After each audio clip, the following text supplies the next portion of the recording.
So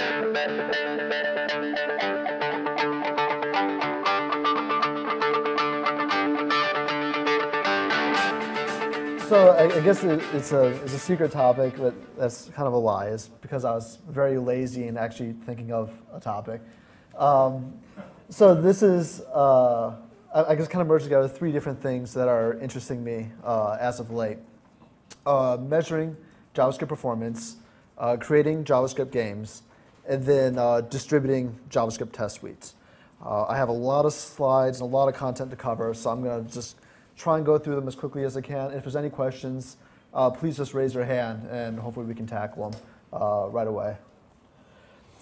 So, as I mentioned, accurately measuring JavaScript performance has been of great interest to me, especially since I've been working on things like jQuery and trying to improve its quality. So, the typical technique that's used for analyzing performance is to measure the performance of JavaScript from within JavaScript itself. And you use the typical, like new date, get time, so getting the current timestamp and then doing some sort of diff in between two times. That's one way to measure performance, but the problem is that it isn't fine-grained enough, that you're measuring at best in the millisecond range. But the thing is that it can still be very useful for some general analysis.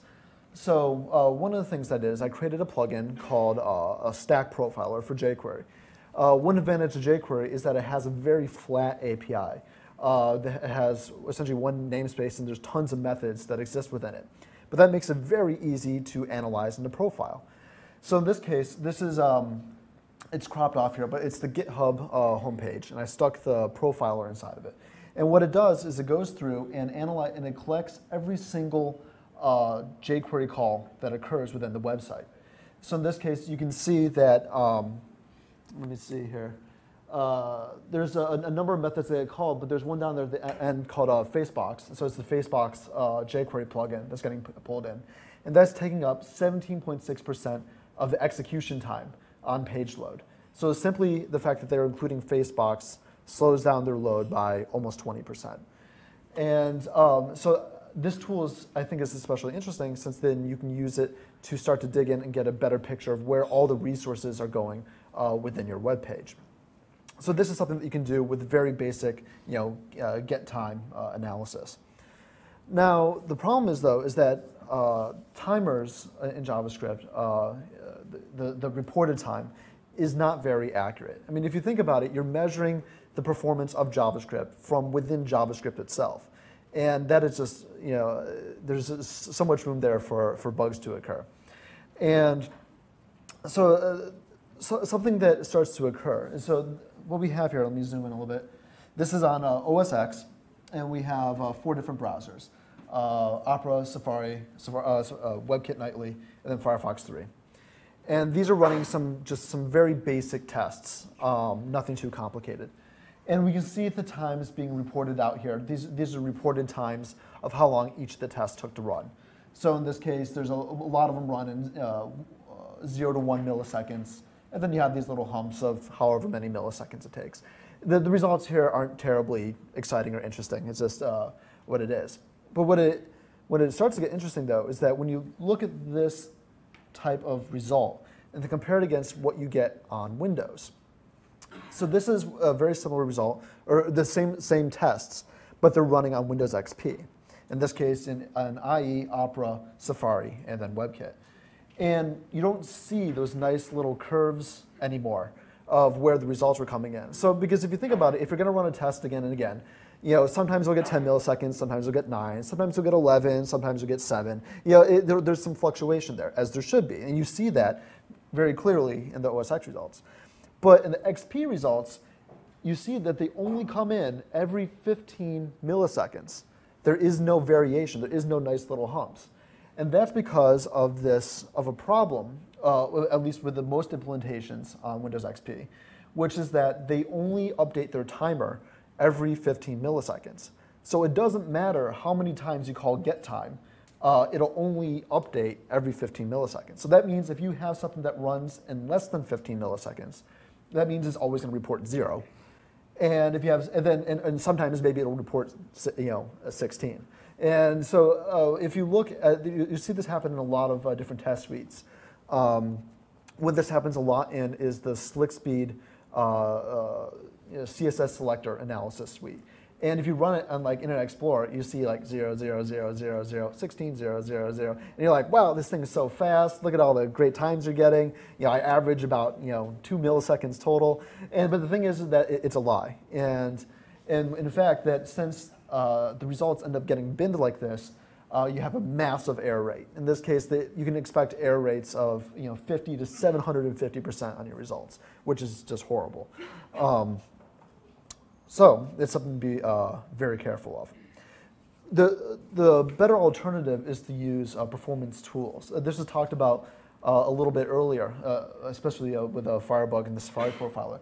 But the profilers that are provided by browsers are definitely preferred to analyzing the quality of your code within JavaScript itself. And this is good because browsers have started to release more tools to make this easier. I mean, there's been the Firebug profiler, which has been around for some time now. The new Safari profiler, it's in Safari 4, is really good. It's about comparable with Firebug, and in some areas it definitely excels. And then the new i8 profiler.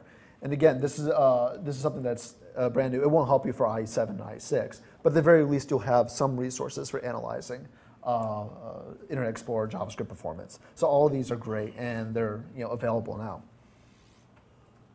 Another technique that I've been going on now recently is instead of attempting to attack performance in strict millisecond times or units of time, is to look at it in another way. I wrote an extension. This is actually an extension for Firebug, which is in itself an extension for Firefox. So it's called FireUnit. And FireUnit, it's primarily a testing framework, a JavaScript testing framework. And you can use it, and you can run tests and log your tests results inside Firebug itself. But one feature that I added to it was the ability to get profile data. Now, what this means is that in Firebug, you get these dumps in these little tables. So whenever you profile a piece of JavaScript code, you end up with this table that you can sort and search through. But that isn't very useful in and of itself. I mean, you could read the results and interpret them. But it would be better to be able to programmatically interpret those results. So what I did was I added a method called getProfile, and it takes that table of data and dumps it as just a JSON data structure. And now you can use that structure, and so you have things here like time and standard deviation, or no, it doesn't, it's just time, average time, minimum time, stuff like that. And you can use that to create other things. In this case, I went through a number of the jQuery methods, and I wanted to see how complex they were. So in the case of jQuery, methods act against a set of elements. So in this case, add class is acting against 98 different elements. I created a test page with 98 elements on it. And so that way, when you call add class, it ends up calling 542 functions somewhere either in jQuery or elsewhere. And so that means that for every single element that you're adding a class to, that you're going to be guaranteed at least 6 function calls. So this, I call it sort of a big O notation, going back to computer science, in that for every single time you are performing an action, how many, at what rate does it, at what rate does it scale? So 6n isn't that bad. It could definitely be improved, I would say. So it has 6 functions for every single element. But then you go down and you see stuff like this. So you have the remove method, and that is 2n plus n squared. And that is not good at all. So that means that for every method, it was calling n to this, n squared times other functions. So that is a problem right there. And what's interesting, though, is that is something that did not show up in my normal profiling. When you look at normal profiling, you're like, okay, that time seems pretty reasonable. It doesn't seem that slow. But once you pull it out in this way, it becomes very obvious where the problem is. So in this case, I went through and started to reduce complexity. So I knew right away that remove had to be improved. So I worked to improve remove, and as it turned out, empty used remove, and HTML used empty. So whenever I landed the improvement, in this case, I went from n squared to just 3n for remove method. All of these other methods benefited, and they started to scale much, much better, and they perform much better. And so in this case, these are improvements that are coming in the next version of jQuery. So I think this is important because nowhere in these results do you see time. There's no milliseconds being measured. And I think this is important because in the case of jQuery, a lot of the methods in jQuery are very specific to the jQuery style of coding, and they can't really be compared from one framework to another. So comparing them would be disingenuous, and when in fact, jQuery just needs to be compared to itself in a very real way. But I mean, this isn't specific to jQuery. This is, I think, a very general problem. And that if you want to know how to make your code better, you need to see where it's, not only where it's performing bad, but also where it's scaling poorly. Okay, so any questions really quick before I go ahead and talk about games?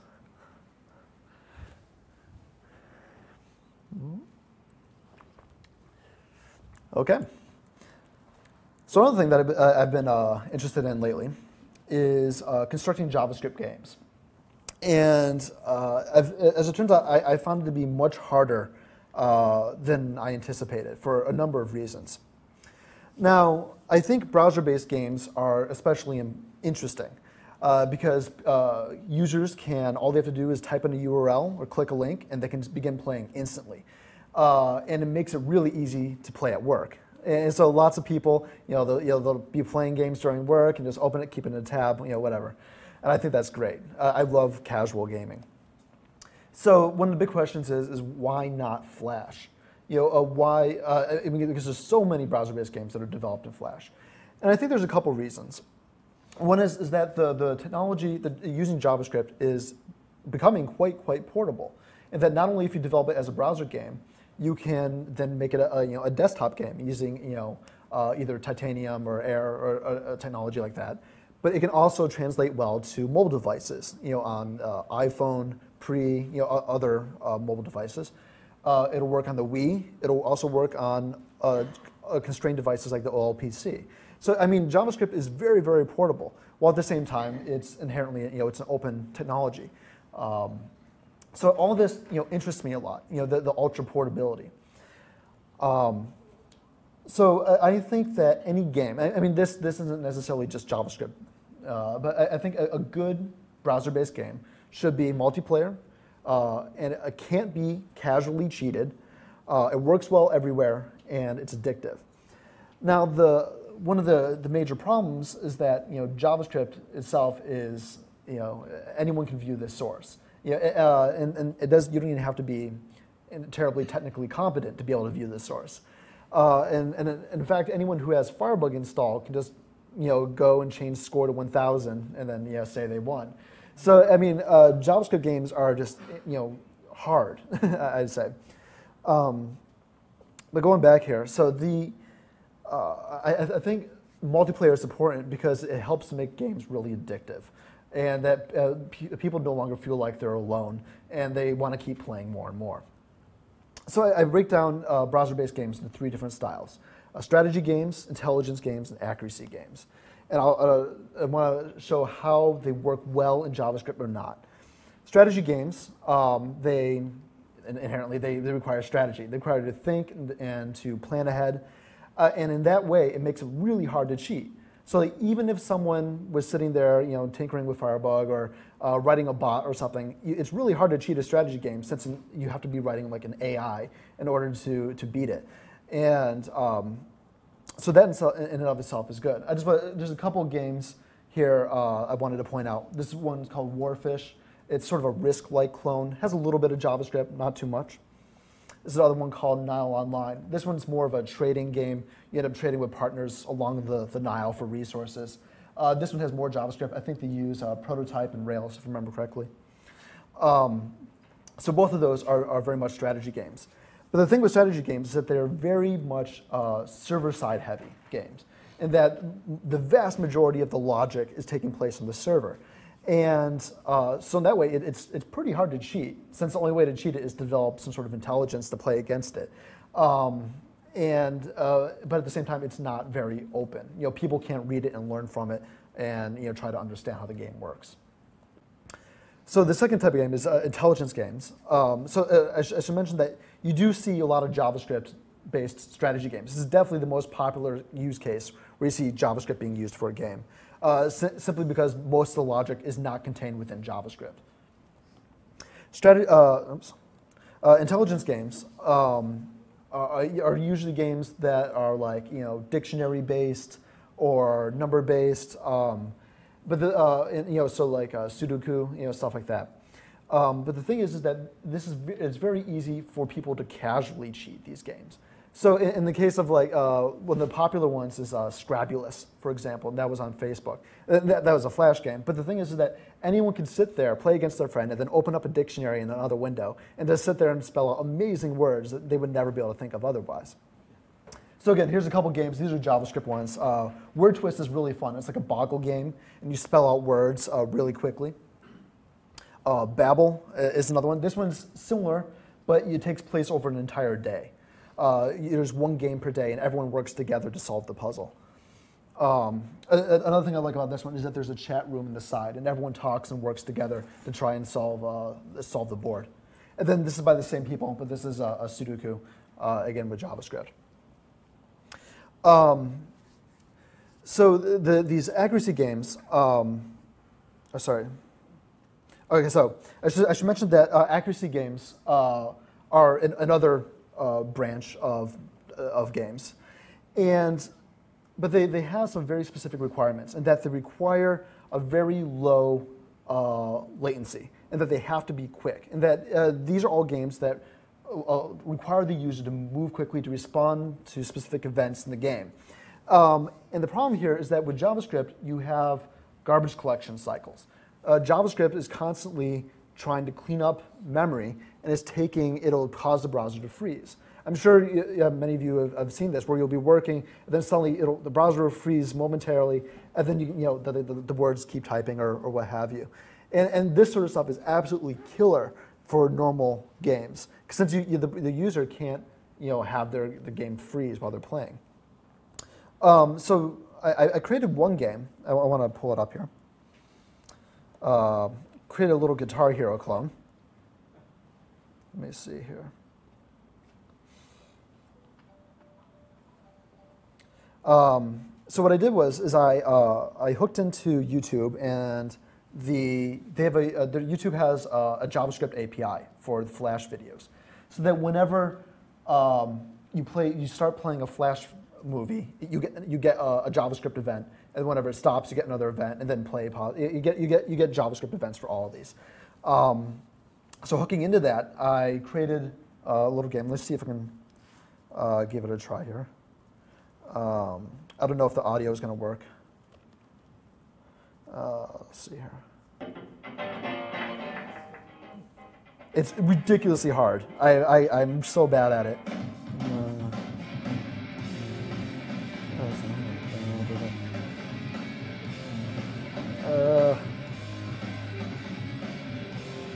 There we go. Oh, God.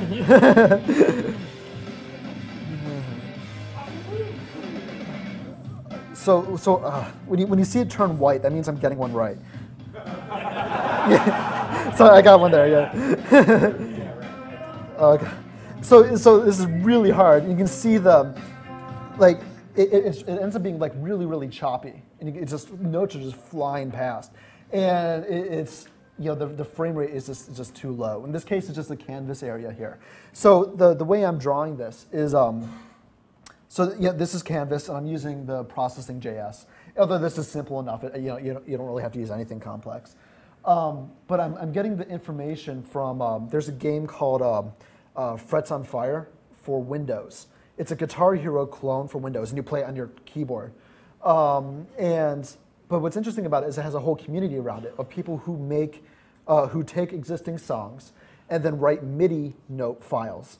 So they'll have the note files. The MIDI song will have 5 notes in it for each of the keys you have to press, and then you sync it up in Frets on Fire. You can play your songs. So what I did is I wrote in a little Python program. It's a MIDI to JSON converter. So And MIDI is a bizarre format as it is. So anyway, you get this giant, you get this JSON dump of MIDI notes, and then so I go through and I'm just playing these notes and then syncing it up with the video.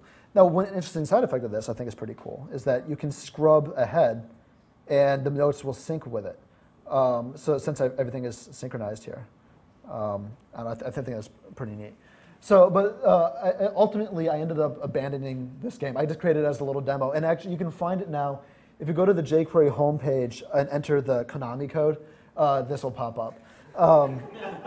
But the so yeah, but this is. I thought it was interesting. I loved the initial idea. I'm like, oh, this is gonna be amazing. It's gonna work great. But ultimately, I had to throw it away. It simply could not render the notes well enough or fast enough, and without these garbage collection cycles just destroying the game.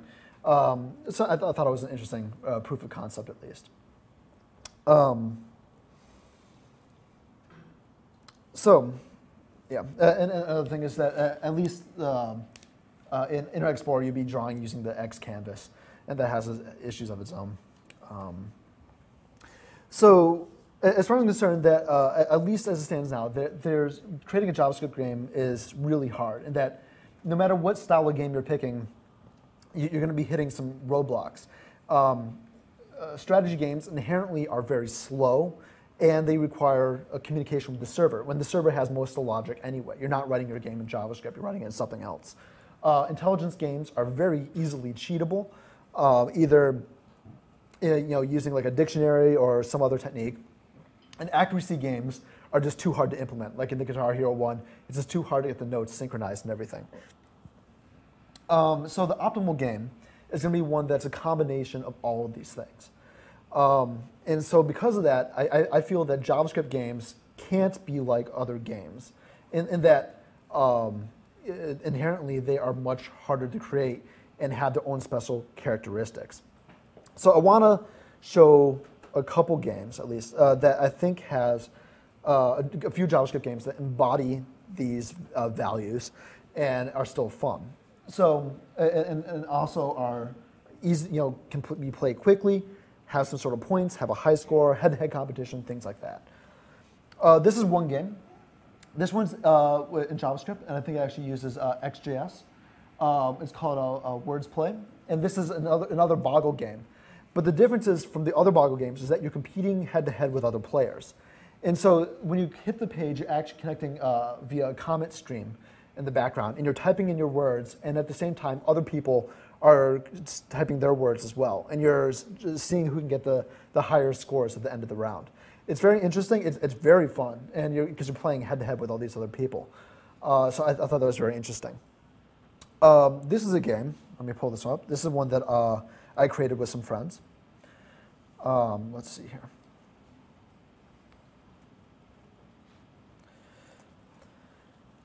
If you have a laptop, feel free to pull up this URL as well. It's multiplayer, and the game cycles every couple minutes. Oh, it started right now. So the way it works is called a Tringo. It's a combination of Tetris and Bingo, and the way it works is you get random Tetris pieces called by a caller, and you have to drop them and get 2x2, 2x3, or 3x3 squares. And when you do, so in this case, I'm going to drop one here, and that's going to get me a 2x3. There's no pretty visualizations yet, but the premise is there. So the thing is that if anyone else opens up the URL, they'll be playing the same exact game at the same exact time, and we'll all be competing head-to-head for scores. So I think this is interesting. I think it's pretty interesting. It definitely could use some improvement. But it's a different style of game that may work well in a JavaScript space. Obviously, everything here is created with JavaScript. And the backend is incredibly simple. It's just sticking stuff, and I think it's even in a flat file. It's really crude. But yeah, so I think that this is one type of game that may have potential. In that sense, everyone's playing the same thing at the same time. There's a sense of competition there, and a really good challenge. Okay. Another game that I've been working on is called Deep Leap. And this is one, it ended up accidentally leaking out about 2 weekends ago. I threw up a URL for a friend, and then it got spread around, and then it hit Stumble Upon, and then it went crazy. And so this one is sort of like Scrabble, but with a speed aspect. I'll pull it up here to show you. And I think this is another type of game that could work very well using just JavaScript. All right, let's see here. Okay, so in this case, it's also like Scrabble. You have tiles, but the tiles are constantly dropping. So you're working against the clock in order to make sure that nothing. I'll show you what happens here. So you see the letters turning red, and it's about to drop off. And when you do, you lose points. So you're trying to work quickly. Let's see, bunt. Right. So you spell words, and you're working against the clock here in a very competitive way. So each game has a unique ID, and you can share your games with each other and challenge other people to play a specific game. Let's see.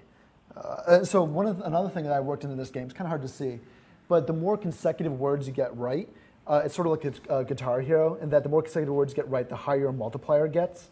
So if there was someone spelled some ridiculous words like, equivocally, and they spelled it as like one of the last words and ended up getting like almost 3,000 points for the word. Is ridiculous.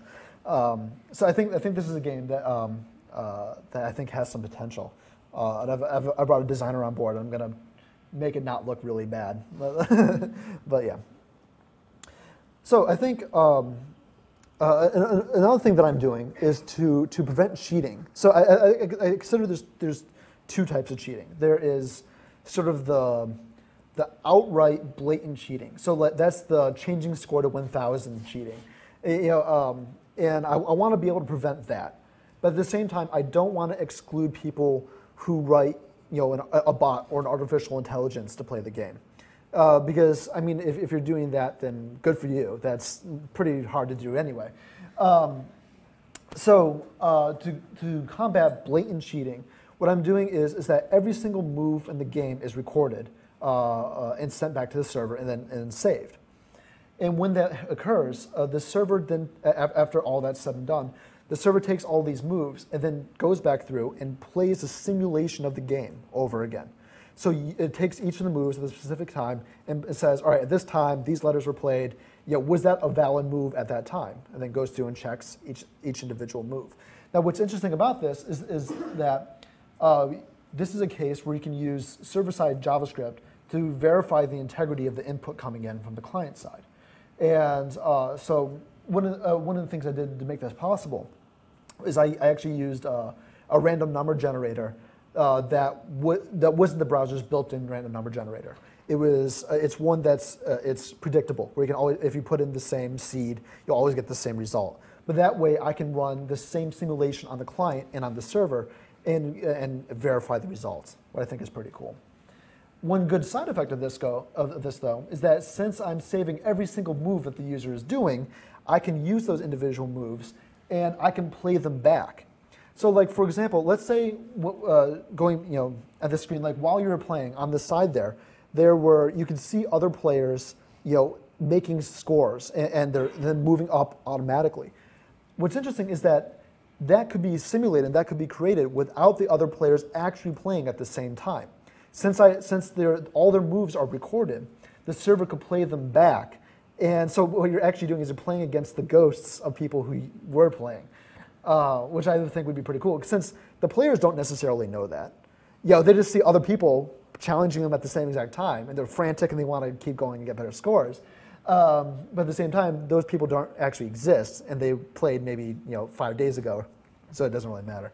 But I don't know. I think that's pretty interesting in and of itself. Another thing I think is interesting about D-Loop in particular is that it's not inherently an English game. Most Scrabble games are just only English. In this case, I'm pulling the dictionary in from OpenOffice, and I can actually port it to another language like Spanish or French in a matter of seconds. So it's really quite cool. Okay, so before I move to the next topic, any questions?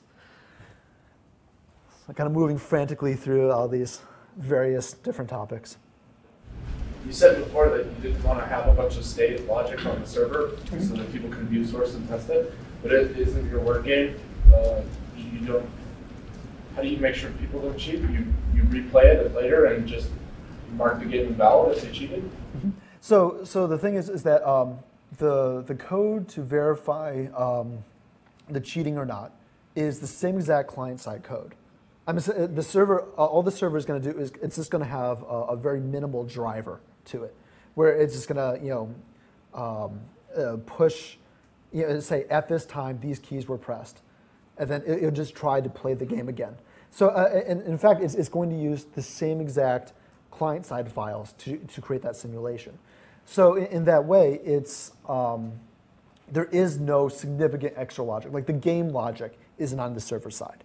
That's all on the client side. The only other logic is determining if something is in the dictionary or not. But again, I mean that's not something that I can put the entire dictionary up. That's not. I don't think that's significant logic, at least. If people want to know how the game works, they can view the full source and understand that. Yep. Have you experimented at all with mobile games? You talked about JavaScript runs with mobile for the device, and you're doing just browser-based ones, or like I assume desktop browser ones. But ones that are based mobile, especially maybe locative mobile, like you have to event in this place, and I detected that to do something special. I have not experimented with that in particular. This game Deep Leap, as right now, works on the iPhone. I can pull it up and I can sit there and I can play. But I have not looked at incorporating other things like geolocation and stuff like that. That'd be interesting, absolutely. It's probably be easier. I'm sure that'll be probably talked about tomorrow when PhoneGap gets talked about. But, okay, so to my last topic here, I want to talk a little bit about distributed JavaScript testing. But before I go into that, there's one thing I want to talk about, which is determining the browsers that you want to support. Every developer and every corporation that does web development has to make some sort of determination as to what browsers they're going to support in their application. So either this is, all companies have to sort of draw their line in the sand somewhere, and they say, we're going to support IE6, we're not going to support IE5. We will support IE5, we won't support IE4. The line has to be drawn at some specific point. The way I usually recommend to do that is making some sort of cost-benefit analysis. So in this case, the cost is the amount of time required to develop your application. And specifically, the amount of cost required to support a specific browser. The benefit is how much market share you could gain from supporting that browser. So, I mean, this is just a crude mock-up that I did here. Now, the thing is, though, is that just because, in this case, the cost of IE6 outweighs the benefit, does not mean you shouldn't support it. Obviously, since it still consumes a large amount of your, in this case, market share. So again, this is, I think, a good first step to determining where exactly, what browsers you want to support. But from there, you kind of have to build and make a smart determination. So Yahoo, I like what they've done in that they've drawn their line in the sand, and they say these are the browsers we'll support on these platforms, and they make it very specific and very public, and I like this. This is I think a very smart strategy. jQuery, we do it similarly but a little bit differently, in that we tend to Yahoo bases theirs mostly on market share, and that once a browser drops off a significant amount of market share, they just won't support it anymore, or at least not as an A-grade browser. For jQuery, what we do is we tend to support the current release of a browser, the previous release, and then the next release, the upcoming release. So this leads to results that look something like this. In the previous release of jQuery, these were the browsers that we ended up supporting fully.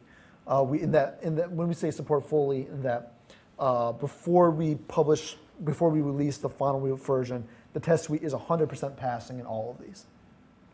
So in this case, This is a lot of browsers. We have 1, 2, 3, 4, 5, 6, 7, 8, 9, 10, 11 different browsers.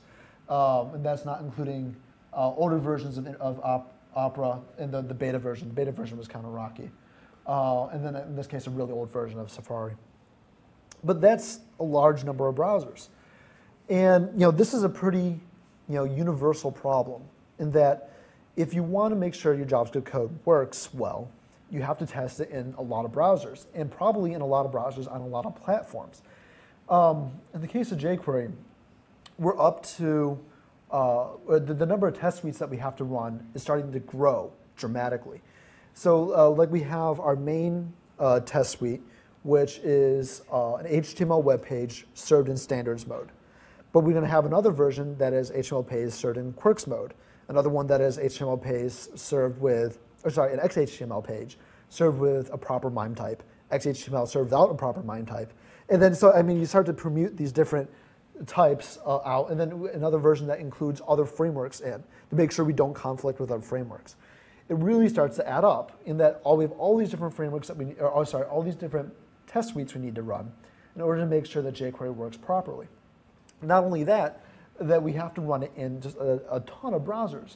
There's no way that one person after, or I should say even after or before every commit, is going to sit down and run 6 test suites in 11 different browsers.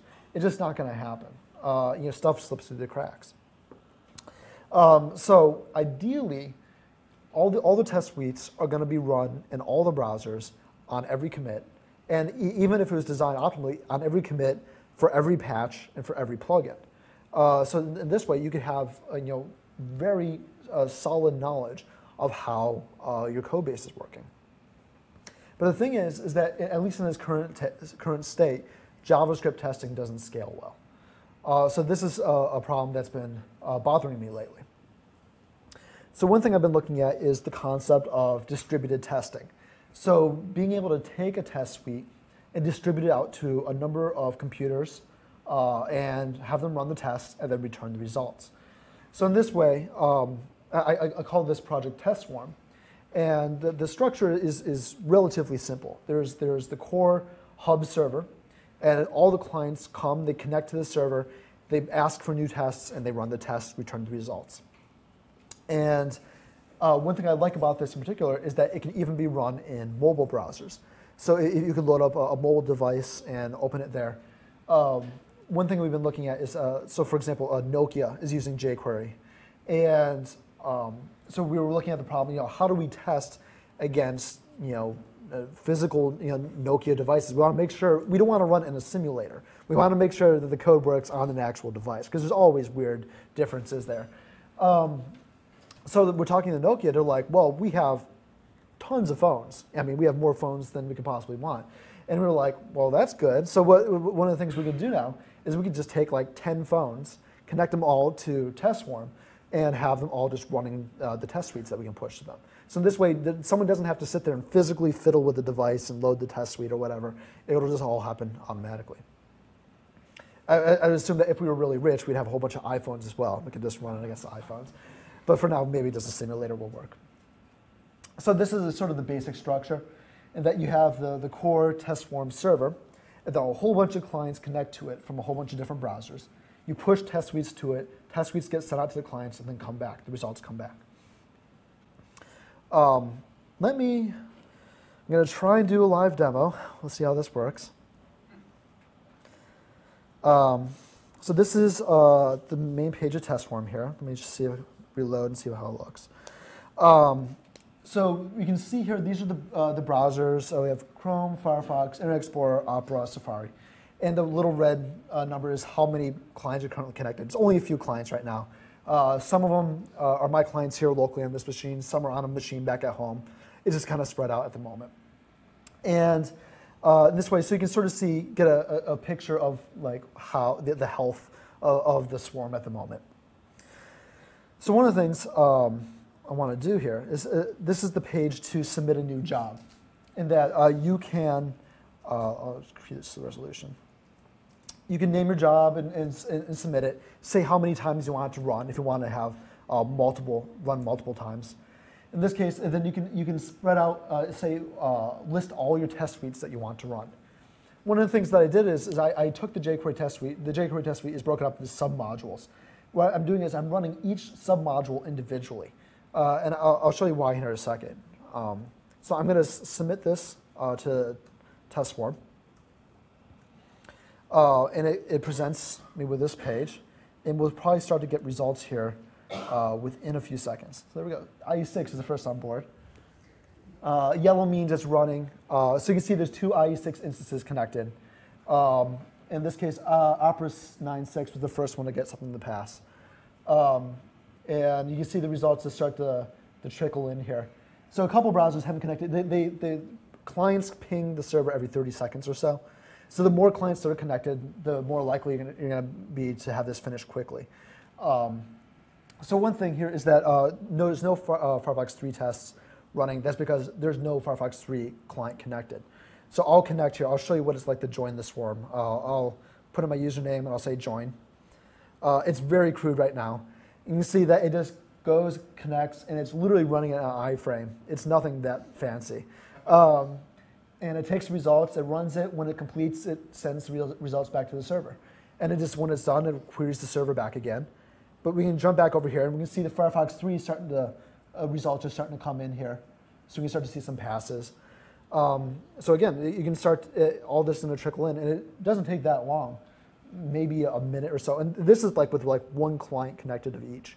If it was like 2, 3, or even let's say 100 clients connected for Internet Explorer 6, 7, these things will finish within a matter of seconds. Yeah. What if you put each of these modules in different browsers on one of your games? So someone that comes on IE6 and starts playing, deeply in the background, every once in a while they run a test. So you have 100 people coming in with different browsers, each running tests every time they stop by. Yeah, I mean, well, they probably wouldn't be the wiser. They wouldn't know. As long as the test didn't, like put up an alert or something. I don't know. So in this case, I left an error in. There's one. I knew this was going to happen. This is okay. So there's 2 tests failing in Internet Explorer. Internet Explorer 6 in the selector module. So for one of the things I did is that since I can't see the results, I don't have screenshots or anything. I dump all the results from all of these. So I can go in and I can view the Internet Explorer 6 results. So this is literally what was submitted back from the client. And this Internet Explorer 6, this is running on a machine back at home in Boston. So this isn't running here locally. And I can go down and I can see, there's the actual failure. And I can see the results and I can debug it or what have you. This is as good as I could get back at home. But I don't have to have access to the IE6 or IE7 machines in order to run this. So I think this is pretty interesting. I think this is the good first step. But the ultimate direction you want to go in is to have something like this. And this is sort of what I call it, the tinderbox. This is something that we have at Mozilla. When this is commits by browser.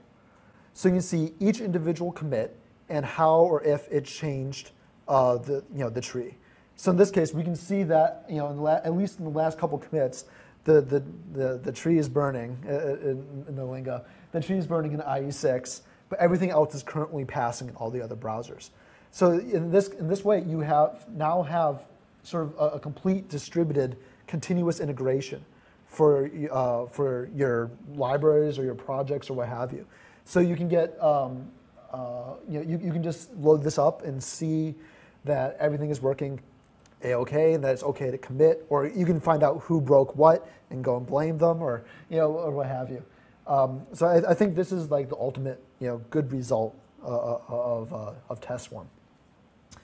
But the thing is that well, you're doing this testing before you're doing deployment, right? If you're still in development when you fire off the test, the test one.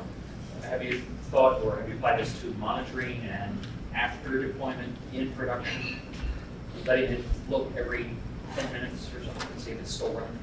Sure. So there's definitely a couple of cases where this could be used. There's there's before pre-commit. So you have some code, you want to make sure it works.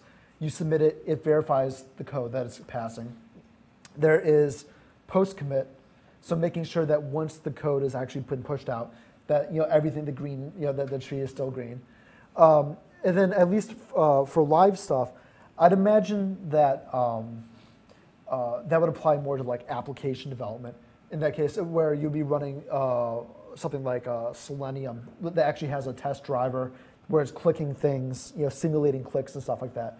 But yeah, you could absolutely set it up to some sort of timer, some sort of cron job or what have you, and just tell it to rerun these tests every 20 minutes at this URL. Yeah, I don't see why not. So the thing is that there's going to be the main test swarm hub. And at least for the main hub, it's only going to accept, at least for now, only going to accept open source projects that are, where the source is publicly available, and at least the developers are pretty reputable. Because the thing is that since you have the ability to run code on hundreds of machines, you want to make sure people are at least pretty well behaved. But the thing is that the test swarm itself is going to be completely open source. So if a company wants to take the server and run it on the intranet, and then have all the developers just open up browsers to use locally, they could do that. And it would be totally free and easy to use. But one of the things I think is going to be pretty cool is that test swarm does not, test swarm does not require that the tests be run automatically. One of the things going forward is I want to have the ability to do manual testing. So in the default case, the test swarm is just going to sit there, the client's just going to sit there and run these automated tests as they come in, just quietly and in the background. But every once in a while, this is a problem that comes up, at least for, we want to test jQuery UI. We want to test the user interface. And you could write automated tests for the user interface, but ideally, the best situation is to have actual humans there. When you say you want to have a human drag a dialogue from here to there and make sure that it works correctly and that it didn't like jiggle or opacity got weird, or those are only things that can be determined by a human. And so the thing is that the test swarm starts to expand now. And so while a user is sitting there and their browser's just on their desktop, it could pop up a notification and say, hey, we have 5 new manual tests that we need to run. Would you be interested in clicking through these? And they could say, sure, drag dialogue here, there, did that work, yes or no, yes. And then they just go through, knock off a couple of these. And in this way, you start to distribute out the manual load testing of your projects, which I think is pretty cool. And in order to get people excited about this, one of the things you can do is start to give incentives. So, for example, like the top manual tester on IE6, maybe he'll get like a T-shirt and like a mug, or maybe some books, or whatever. Or maybe people who run more obscure browsers, like maybe people who are doing mobile testing. Maybe they'll get I don't know, a gift certificate for something. Because those are things that are going to be pretty hard to do, and it's really worth their while. And in some ways, it could be even possible to take the manual testing and then just tap it straight into something like Mechanical Turk, and then having Turkers sit there and clicking through your results, and you can be paying 50 cents for a whole batch of tests, and and so everything could work out in that way. So I think this is interesting because this is a way to solve the difficult scaling problem of JavaScript, both for automated and manual tests. In a way I think that is fairly reasonable. I think that's about it. So any other questions about test swarm, games, or performance analysis, or anything else really? I want to use test swarm now to DOS like a CouchDB and see how much it can take. Well, first we'll need to, one of my biggest concerns right now is in the scaling of test swarm. It's very crudely written at this point. Server-side programming is not my forte, but at the very least, because I put up a notification for an alpha, and I had like 600 people sign up, and then I realized that that's like way too many people, and so I'll have to figure something out. And that one of the biggest problems right now is that it's not very fault tolerant. like if right at this moment, if a test suite throws an exception, it kind of gets kind of wonky after that. So that's one of the things that I want to fix, is that if a client kind of dies off or something, that it's able to gracefully recover and continue to run. But that being said, so there's a couple of use cases that I didn't think of, but are now becoming interesting. Like for example, for jQuery, I want to run it against a very specific number of browsers, and to understand if it's a passing or failing. But there's also the use case of putting it out to as many different browsers as possible, at as many different platforms as possible, to see just what happens. So in that case, for example, you could send out feature detection code. So you could write a specific chunk of code to detect features in JavaScript, pass it off to 50 different browsers, and you can know instantly how that behaves in all these different browsers. Maybe it could be used for pinging an instance of something, or doing a lot of JSON-P requests, or possibly. Right now, TestWorm works across domains fairly well, so that's definitely an option. At least what I showed running there, that was the jQuery test suite running the Q unit. That is not a requirement. As it stands, it can run on any test suite. It has a simple little API to hook into. And at least for the first version, I'm going to have it support the jQuery test suite, Prototype, Dojo, MooTools, and YUI. I'll have hooks for all of those. Can you get profile information back, or just simple pass-fail? So that's an interesting problem in of itself, is how do you use this for profiling? And it can't be used in the traditional sense, in that if you passed off and said, here, give me the times for these things on this browser, the problem is that it may run in one browser on a completely different platform. It may run in some old, like 486, I don't know how it runs, but it may run on some ancient computer. And another one may run on a super fast computer, and that's not very good. You can't compare those numbers.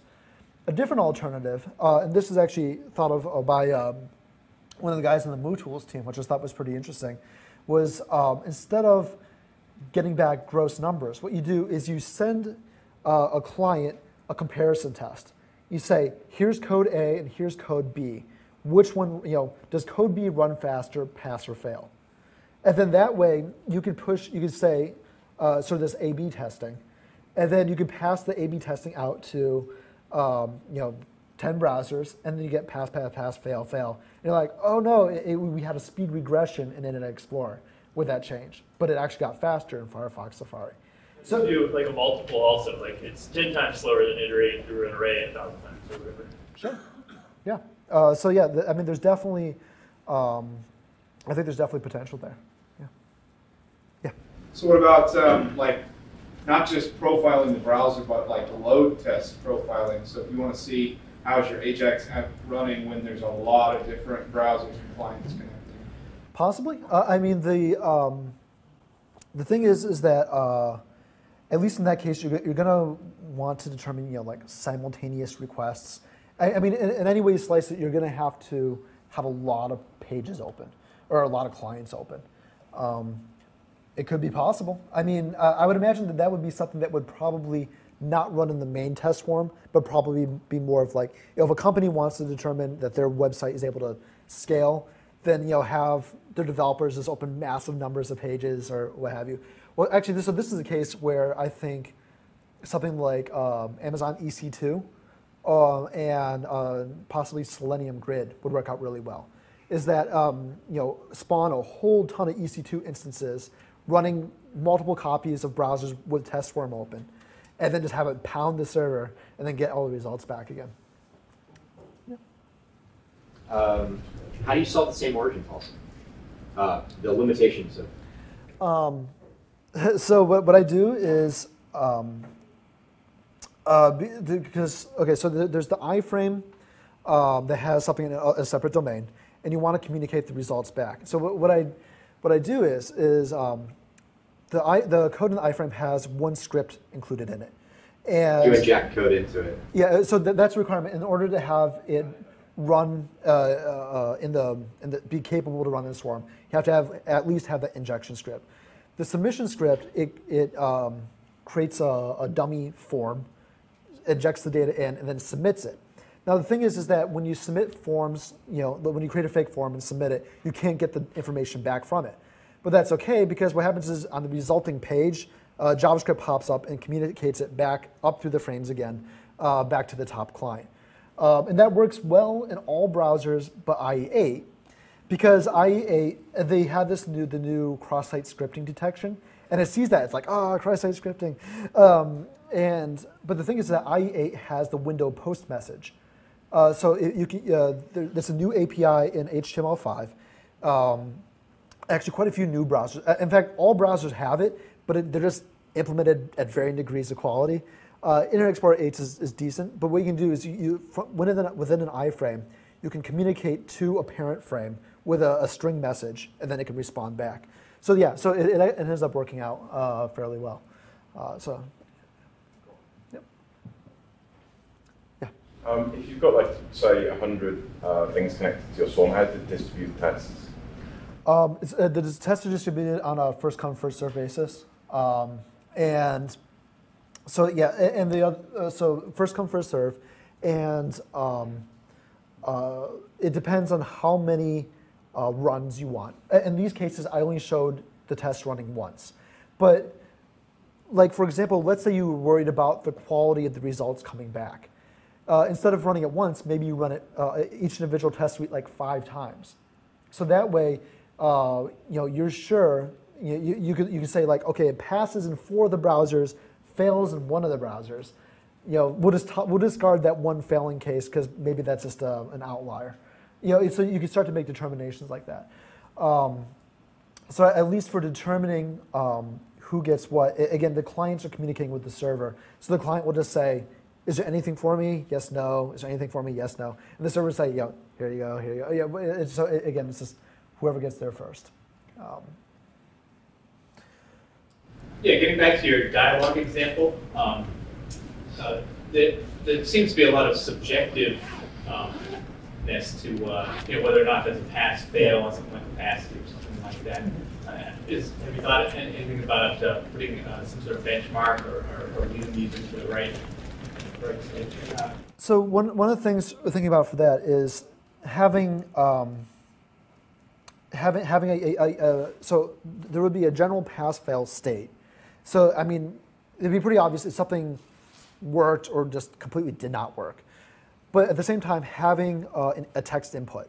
So you can say, yes, it worked, but, so yes, I was able to drag the dialog, but it kind of jiggled when I first started dragging it. Or, no, it did not work, no matter how much I tried to drag it, it just did not work. So at the very least, I think that being able to have a little bit of verbal indicator, or I guess written indicator, communication would help. And absolutely, there would be instructions as well, telling the users. I was just thinking it might be useful to have a static image or even a video of a browser that works, but that seems like a lot of work to set up still. Ultimately, that would be up to whoever's building it or developing those tests. The more comprehensive, the more explanatory the tests are, probably the better results you'll get out. When you're dealing with humans, things are now imperfect.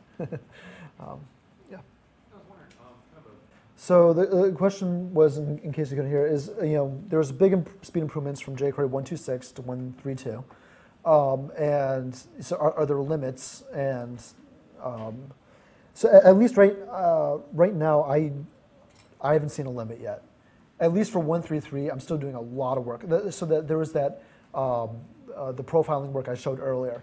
And I'm using that extensively right now to rewrite almost all the major methods. So add class, remove class, append, remove, CSS, attribute, like the core methods. And almost all those are getting heavily rewritten for 1.3.3. And the performance improvements that are coming out of it are huge. So at least for now, that's something I'm focusing on. I mean, for each release, you kind of have to take it part by part. You can't overhaul everything because there's so much potential for breakage. So in this case, I'm targeting like attributes, DOM traversal, DOM manipulation, but I don't think there's a wall yet. There's still plenty of room for speed improvements. And when you're going through, sorry, follow-up question. When you're going through and actually kind of like doing these tests and examining like what you're improving. I mean, over the last year, what are the kinds of improvements that you've been doing? Has it been reorganizing the code, different algorithmic methods of doing things? So look, there's a couple things. There's certainly different algorithms help a lot. Is structuring your code differently. One of the things that that we've been improving upon is that in the past we've typically put all of our browser-specific code in line, and when in fact we're now working to extract that, so that the things that only matter to Internet Explorer will only ever be loaded, or I should say, to a browser that meets a specific, failure state. That code will only be run and executed in that browser. So and at least in the code right now, there's a lot of cases where there's an if statement. If this feature exists, do this, else do this. When in fact the user should never be hitting those lines of code, only on load. So that's been one thing that's helped. Another thing is that in a lot of ways, right now, the code in jQuery is, the internals are abstracted actually quite well. And a lot of the improvements has been going back through and removing some of the abstractions, which has certainly decreased code quality in some areas, which is unfortunate. But at the same time, the improvements have been pretty good.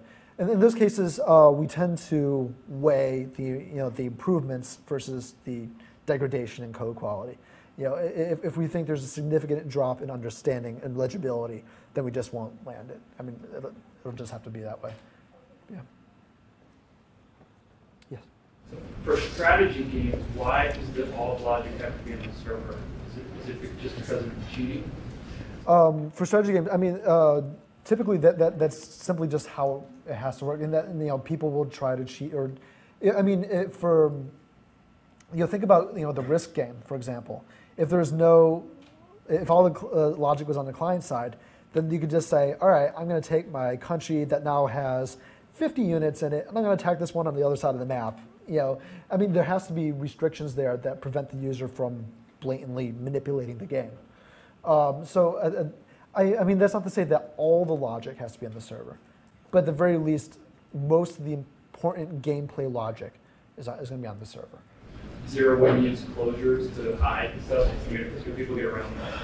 There was. Okay, so there's a feature, if you want to call it that, in Firefox, where you can pass in a function to eval, and you can actually get information that's hidden inside of a closure.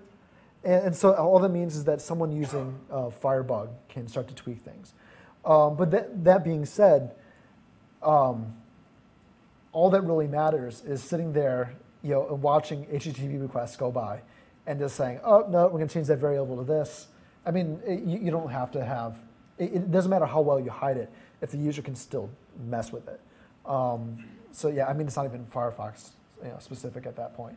And that's to say that even if you move your logic to the server side, that doesn't prevent you from getting affected.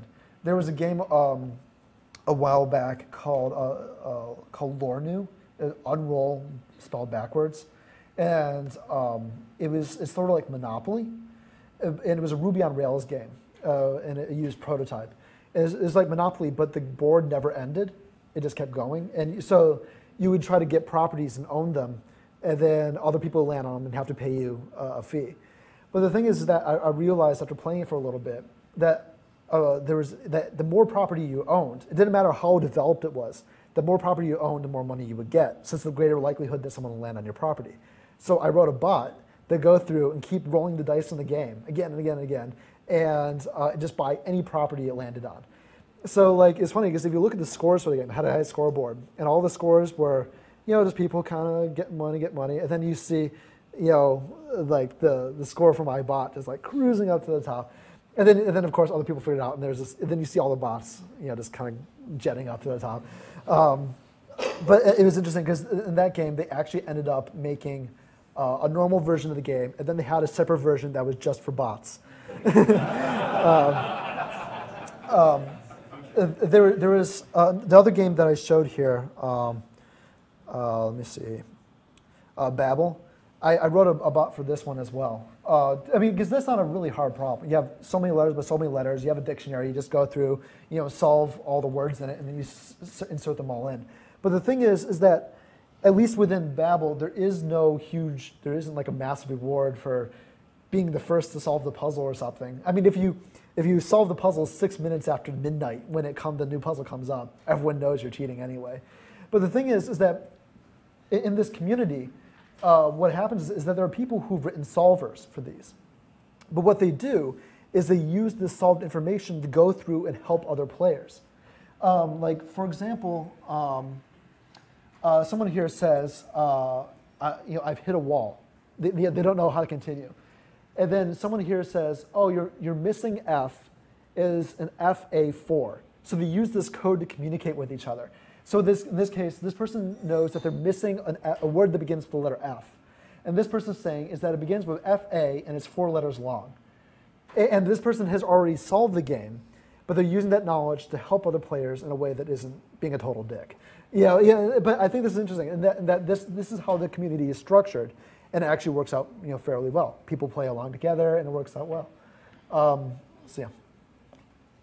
So you mentioned one of the principles was that it has multiplayer security. So what happens if you either try and distribute the rule sets across multiple players, and there's definitely security algorithms. That data gets distributed, it has to take at least 6 of those to be able to get the data. Any one node doesn't have enough data or enough information to get the whole data set. Or even then make the actual value of anything based also on where other players are in the game too. So both people know the rules as well as the rules kind of change depending on who's doing what where. That's possible. I mean, you can certainly get very complex, I think, pretty quickly. I mean, you're entering the realm of the sort of problems you see with games like Counter-Strike, for example, where what you end up doing in those games is that you're actually running like a little simulation on your own personal machine, and so that you're saying, hey, let's move ahead and shoot, and it looks like it's working on a computer. And then that information gets sent to the server, and the server verifies, hey, can you actually do what you're doing? But at the same time, everyone's doing these simulations, and that's why when there's lag and stuff, you see people jumping around and stuff because their simulations aren't in sync with you. But yeah, I don't know. Distributing the rule set, maybe that might work. I don't know. All right, I think we're running out of time. Oh, sorry. I just wanted to touch on what you said before about when you're optimizing jQuery. Do you think that libraries going forward are reaching the point where they're going to have to split to be optimized for certain functions? Because at our shop, we found that happens already to a small extent, but I see in the next couple of years, it feels like that's going to be massive, where you can't optimize for everything. So then you end up, do you make it abstract and flexible, or do you make it direct and simple? And what are your thoughts on that? Like, where do you think that's headed? That's tricky. I mean, the problem is that I don't think it's possible to. Well, okay, so essentially you're trying to optimize for as many use cases as possible, and I think it's important to always optimize for the most common use case, both in the design of your API, but within the performance of the API as well. Let's say that the common case of setting an attribute is, that should be faster than some other use case that is not so common. So at the very least, I think that when optimizing, you should always go for the most common case, but without significantly degrading the performance of the other cases. I don't know. I think one of the problems that comes up fairly often is that you have an API structured to meet a specific need, but something else loses out. Like for example, jQuery has CSS selector support, and it's generic and designed to support any selector, but at that cost, it's some degradation, and that it has to do some string parsing and determine what exactly the user inputted, and when we first implemented that, there were some cases that lost. Like, for example, just getting an element by ID. That case should be fast, and that was a case that lost out. And so what we ended up doing is we ended up doing some very specific code paths in jQuery just to handle that one case. So in that case, because that was something that people did so often that we had to make sure that it stayed fast. But at the same time, the generic common CSS selector API, is still what it is. We didn't affect that in any way. Hope that answers the question. Yeah, no, that's a tough one. I know. It's going on forever, right? All right, I think we're pretty much out of time here. So feel free to snag me afterwards, and we can chat some more. But yeah, so thanks for having me talk.